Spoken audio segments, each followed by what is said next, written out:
Shalom semuanya. Kali ini kita akan membahas tentang Tritunggal. Di dalam Kamus Webster menyatakan definisi bahwa penyatuan tiga pribadi ilahi atau hipotesa, Bapa, Anak, dan Roh Kudus, dalam satu keilahian sehingga ketiganya adalah satu Allah sebagai substansi, tetapi tiga pribadi. Dalam kata sinonim sering digunakan sebagai Trinity, yang artinya kebersatuan antara Allah, Anak, dan Roh Kudus, tetapi mereka masing-masing memiliki sifat yang berbeda. Kita dapat melihat di dalam Alkitab bahwa hanya ada satu Allah, yaitu Bapa, Anak, dan Roh Kudus adalah masing-masing Allah, dan masing-masing ditetapkan sebagai pribadi yang berbeda. Bapa adalah Allah, Anak adalah Allah, dan Roh Kudus adalah Allah. Tetapi ketiga pribadi ini berbeda. Bapa bukanlah Anak, Anak bukanlah Bapa, Roh Kudus bukanlah Bapa, Bapa bukanlah Roh Kudus, Anak bukanlah Roh Kudus, dan Roh Kudus bukanlah Anak. Dalam penggunaan teologi, esensi merujuk pada kualitas intrinsik atau tak terpisahkan, permanen, dan tak terpisahkan di sini merujuk ciri atau mengidentifikasi keberadaan Allah. Kata Tritunggal digunakan untuk merujuk pada fakta bahwa Alkitab berbicara tentang satu Allah, tetapi menghubungkan karakteristik Allah dengan tiga pribadi, yaitu Bapa, Anak, dan Roh Kudus. Doktrin Tritunggal menyatakan bahwa ada satu Allah yang satu dalam esensi atau substansi, tetapi tiga dalam kepribadian.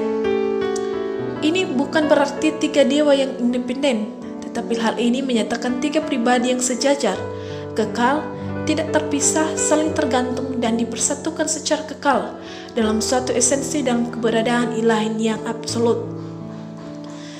Ketiga pribadi ini secara substansi sama, yaitu pada hakikatnya atau pada hakikatnya yang hakikit, tetapi berbeda dalam substansi yang menggambarkan cara atau kualitas keberadaan Allah dalam tiga pribadi. Dengan cara keberadaan kita tidak berarti satu Allah bertindak dalam tiga cara yang berbeda, tetapi satu ilahi yang ada dalam tiga pribadi yang berbeda dalam satu zat ilahi. Bukti Alkitab tentang Tritunggal, penggunaan kata benda plural di dalam Keluaran pasal 6 ayat 4, Allah berbicara dalam bentuk di dalam Kejadian pasal 1 ayat 26, pasal 11 ayat 7, dan Yesaya pasal 6 ayat 8. Ayat-ayat di mana malaikat Allah disebut Allah dan berbeda dengan Allah di dalam Kejadian pasal 16 ayat 7 sampai 13. Ayat di dalam Perjanjian Baru yang langsung mengatakan ketiga pribadi sekaligus di dalam Matius pasal 3 ayat 16 sampai 17, pasal 28 ayat 19, dan 1 Petrus pasal 1 ayat 2. Dalam Perjanjian Lama, Yahweh tinggal di antara bangsa Israel, sementara dalam Perjanjian Baru, Roh Allah tinggal di dalam orang percaya. Di dalam Roma pasal 8 ayat 9, tetapi kamu tidak hidup dalam daging, melainkan dalam roh. Jika memang roh Allah diam di dalam kamu, tetapi jika orang tidak memiliki roh Kristus, ia bukan milik Kristus. Bapa bagi Anak dan Roh Kudus. Bapa dari Kristus sebagai anak Allah di dalam 2 Korintus pasal 11 ayat 31 menyatakan, Allah yaitu Bapa dari Yesus, Tuhan kita yang terpuji sampai selama-lamanya, tahu bahwa aku tidak berdusta. Bapa adalah Allah dan Anak adalah Allah, dan kedua hal ini memiliki pribadi yang berbeda. Kita dapat melihat di dalam Yohanes pasal 1 ayat 14 dan ayat yang ke-18. Di dalam pasal 5 ayat 18 dan ayat 26, pasal 10 ayat 30, dan pasal 17 ayat 28.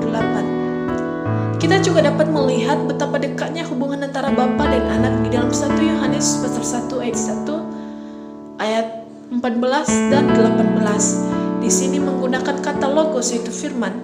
Di sini juga menggunakan kata enharche, yang artinya segala sesuatu berasal dari firman, yang memiliki kedekatan dengan Allah, yaitu theos dan logos, yang adalah firman.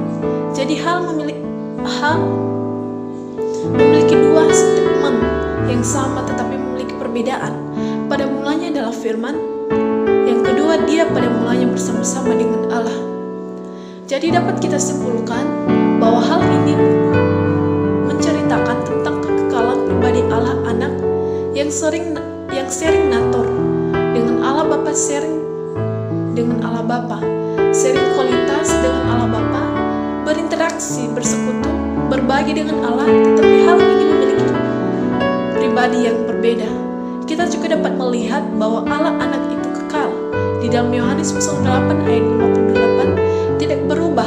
Di dalam Ibrani pasal 13 ayat 8 Maha Kuasa, Wahyu pasal 1 ayat 8 dan pasal 19 ayat 15 Maha Tahu, Yohanes pasal 2 ayat 25 dan pasal 21 ayat 17 dan Maha Hadir, Matius pasal 18 ayat 20 dan pasal 28 ayat 20. Jadi kesimpulan dari Tritunggal merupakan di mana Bapa, Anak, dan Roh Kudus adalah Allah yang kekal dan tidak terpisah.